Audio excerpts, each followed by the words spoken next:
by Lefevre somewhere over on that side. No, he's not either, because here comes Lefevre into the ball game.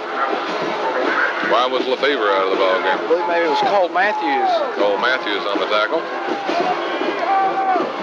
2:05 and counting, fixing to hit the 2-minute mark in the fourth quarter. We're under 2 minutes. Bell leads 20-17. Rebels have played the game of their life again tonight. Gee, they just couldn't get a break. There's Wright. He's stuffed. He picks up maybe 2. Now may be the time for him to burn that timeout. Maybe time to burn it.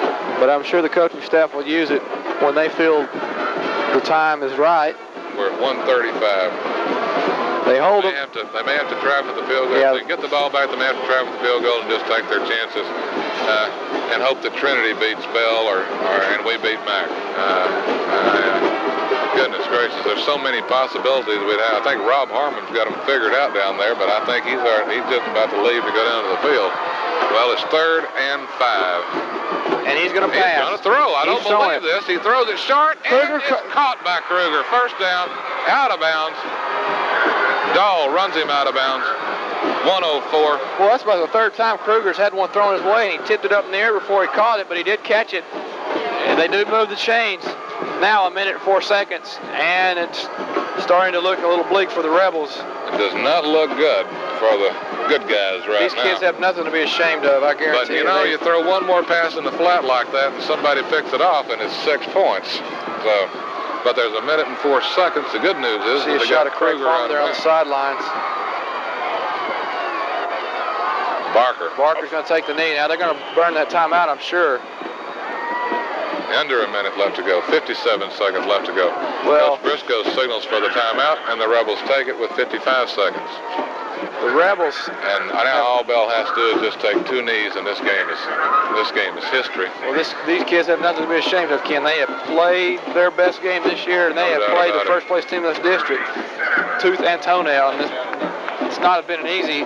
If indeed it is a win for Bell, it's not going to be their easiest win of the year. Holy cow! Grapevine leads MacArthur 21-14. What a dramatic change. Should the Rebels have been able to pull this one out somehow or another, they could have moved into sole possession of second place if they beat MacArthur next week. Well, with Mac losing, though, that really doesn't eliminate the Rebels. If they come back and they beat Mac and Bell beats Trinity, then that really puts Richland kind of back in the picture. Yeah. Boy, there's so many theories the way they figure this thing out. Coming into tonight's game, Bell had a 5-0 district record, MacArthur 4-1, and then Nimitz, Richland, and Trinity all had 3-2 records. So there's still 5 teams that have a chance to make the playoffs in this district. And Barker takes the knee.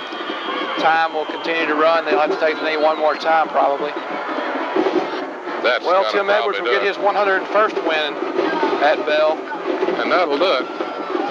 It's unfortunate, but boy, what a ball game these two teams played out here tonight. Well, they did play a great game.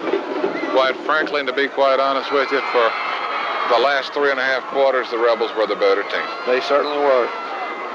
They certainly were. I hate to be a homer on this, but that's just the raw facts, folks. And you've seen the game, and so that's that. But Barker takes the knee, and that's the ball game with 17 seconds left to go. And if we can get Grapevine to hold on over there, then we're not totally out of it yet. 6 seconds, 5 seconds, and both teams are strolling towards the middle of the field. And Bell stays undefeated in district, and will go to 6-0, and the Rebs will go to 3-3 in district. 3-3 in district. So that, my friends, is the end of this football game with the Bell Blue Raiders winning this game 20-17. We'll be right back after this with the final stats, if we can get them up in time. I don't know how close we are on tape. We may need to take a wrap now. We'll take a break and check with Greg, and we'll be back with you in just a minute.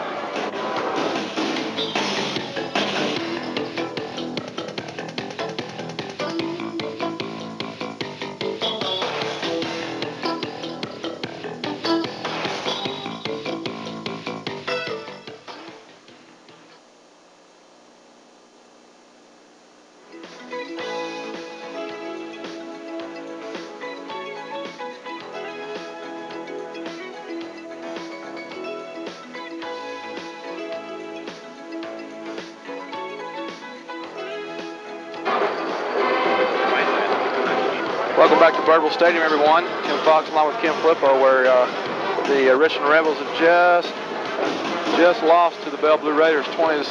But I'll tell you what, the score was not indicative of the way this game should have gone, because the Rebels dominated this game for 3.5 quarters, but do come away with the loss.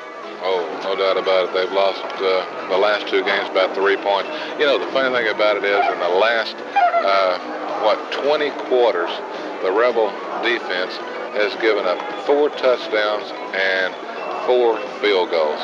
And, I mean, they've just played absolutely incredible football. And I'll tell you, a nice gesture from the fans as the Rebels came back over to the sidelines to do the school song, which they're doing now. Everyone in the stands stood up on their feet, standing ovation. No doubt about it. And they deserved it tonight. They sure did. They've deserved it all year, but they deserved it even more tonight, because this is an excellent showing for them. Hey, it gives me chills, because, I mean, it's just a pleasure, and it's always been a pleasure through my 6 years of association with Cable 36.